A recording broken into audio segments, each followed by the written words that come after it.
જય પ્રભુ. મજામાં બધા? મજામાં. કેમ છો તમે બધા? મસ્ત. હે ચલો આપણે આજે શું શીખીશું? આપણા શરીરના બોડી પાર્ટ હોય ને જે અંગો, હાથ, પગ, નાક, કાન, આંખ, વાળ, એ બધા શું કહેવાય? આપણા શરીરના અંગો. શું કહેવાય? અંગો. તો એ આપણા શરીરના અંગોને આપણે સાફ કઈ રીતના રાખવા? સાફ કઈ રીતના રાખવા અને એના માટે શું વસ્તુનો ઉપયોગ થાય? એ વસ્તુના ઉપયોગ વિશે આપણે જાણવાનું છે. હું છે ને તમને અહીંયા થોડી ઘણી વસ્તુ પડી છે, એ વસ્તુ તમને બતાવીશ. તમારે કહેવાનું આ કઈ વસ્તુ છે, શું છે, એનું નામ શું છે, એનો ઉપયોગ આપણે શેના માટે કરીએ છીએ, એનો જવાબ તમારે આપવાનો છે. આપશો ને બધા મને? આપશો ને? નાસ્તો કરીને નથી આવ્યા? તો પછી બોલો, જવાબ આપશો? ઓકે ચલો. આ શું છે? લિક્વિડ છે. પણ શેના માટેનું છે?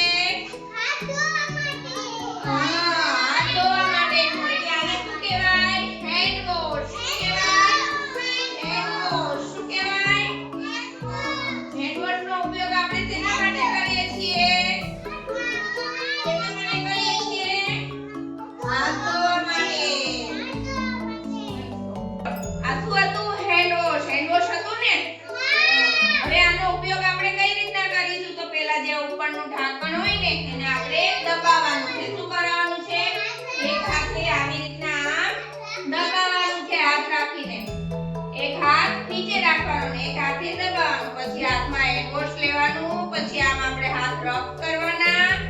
સબે રીતે આમ રબ કરીશું ને બધા રબ. પછી આને આપણે નળ નીચે હાથ રાખી અને પાણી વડે ક્લીન કરીશું. આવી રીતના ફાસ્ટ સાફ કરવાના. શું કરવાના? પાણીથી ધોઈ દેવાના. શું કરવાના? સરસ. પછી આપણે શું કરીશું? આ શું છે? રૂમાલ. એને શું કહેવાય? નેપકિન. શું કહેવાય? શું કહેવાય? બોલો જોઈ. હેન્ડ વોશ કર્યા પછી આપણે શું કરીશું? નેપકિનથી આપણા હાથને લૂછી દેવાના છે. શું કરવાનું છે?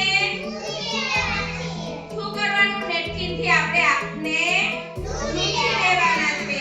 ઓકે ચલો. હવે પછી આ શું છે? શું છે? બ્રશનો ઉપયોગ આપણે ક્યારે કરીએ છીએ? સવારે. શું કામ માટે બ્રશનો ઉપયોગ કરીએ છીએ? દાંત સાફ કરવા માટે. શેના માટે? આપણે દિવસમાં બ્રશ કેટલી વખત કરવું જોઈએ? 2 વખત. કેટલી વખત? ક્યારે ક્યારે? એક સવારમાં જાગીએ ત્યારે, એક રાત્રે જમી અને પછી જ્યારે આપણે સૂવી ત્યારે. ક્યારે કરવાનું? એક સવારમાં જાગીએ ત્યારે અને પછી એક રાત્રે જ્યારે જમી અને સૂવી ત્યારે. હવે બ્રશ આપણે કઈ રીતના બ્રશ કરવા માટે શેનો ઉપયોગ કરીશું? બ્રશ અને બીજું શું વપરાશે આની માટે? કોલગેટ. આ શું છે? કોલગેટ. કોલગેટનો ઉપયોગ શેના માટે થશે? બ્રશ. હવે આપણે કોલગેટ કઈ રીતના યુઝ કરવાની? ખોલવાનું. પછી કોલગેટ ઉપર થોડી એવી લેવાની. પછી ઢાંકણ બંધ કરવાનું અને આને આપણે પહેલા જગ્યાએ મૂકી દેવાની અને પછી બ્રશનો ઉપયોગ દાંત સાફ કરવા માટે કરવાનો છે. ઓકે ચલો. બ્રશ કરીને પછી આપણે શું કરીશું? નાસ્તો નહીં. તો આપણે પછી આપણે શું કરીશું? જીભ સાફ કરવા માટે ઉલિયું. તો આને શું કહેવાય? ઓકે હેલિક્સ સીધા બેસો તો.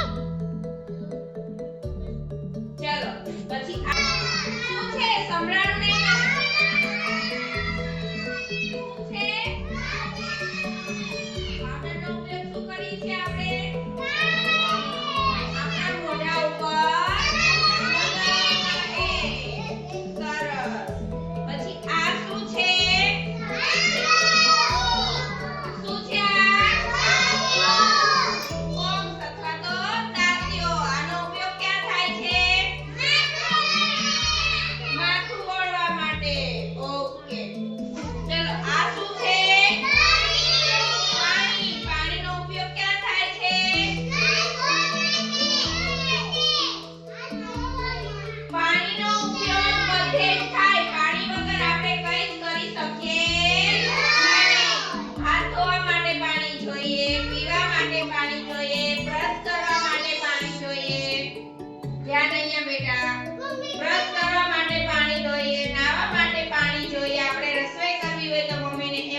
ચલો આ શું છે?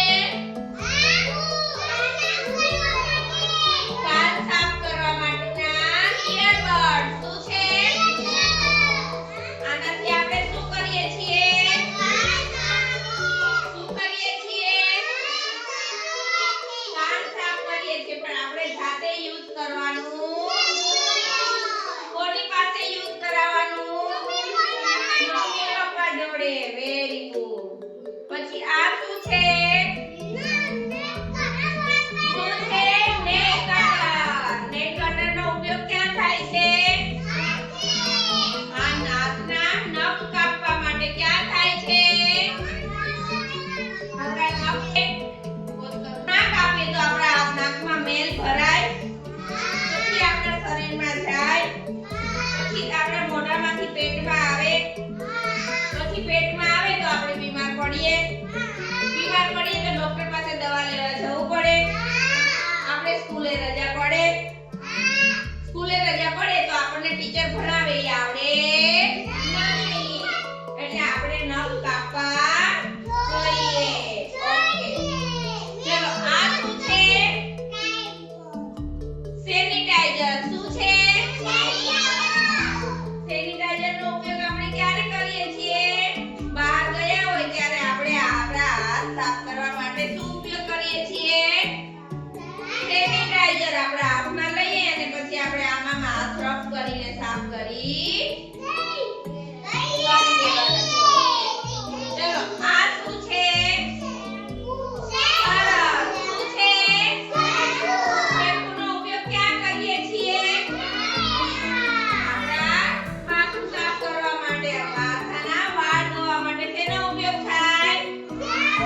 શેમ્પૂનો. ઓકે. ચલો આ શું છે? સરસ. શું છે? ડસ્ટબિન. શું છે? ડસ્ટબિનનો ઉપયોગ આપણે શેના માટે કરીએ છીએ? કચરો નાખવા. આપણે કંઈ પણ કચરો હોય તો ક્યાં નાખવાનો? ડસ્ટબિનમાં. બહાર નાખીએ તો ગંદકી ફેલાય. ગંદકી ફેલાય તો પછી આપણને શું થાય? ગંદકી ફેલાય તો માખી મચ્છર કીડી થાય. માખી મચ્છર કીડીથી શું થાય? રોગો થાય. આપણને શું થાય? માખી મચ્છર મકોડા એ બધું આપણે જ્યાં ત્યાં ફરતું હોય, આપણા ઘરમાં ખાવાની ચીજ વસ્તુ ઉપર બેસે તો આપણે ઈ પછી વસ્તુ આપણે ખાઈએ તો બીમાર પડીએ ને. તો કોઈ પણ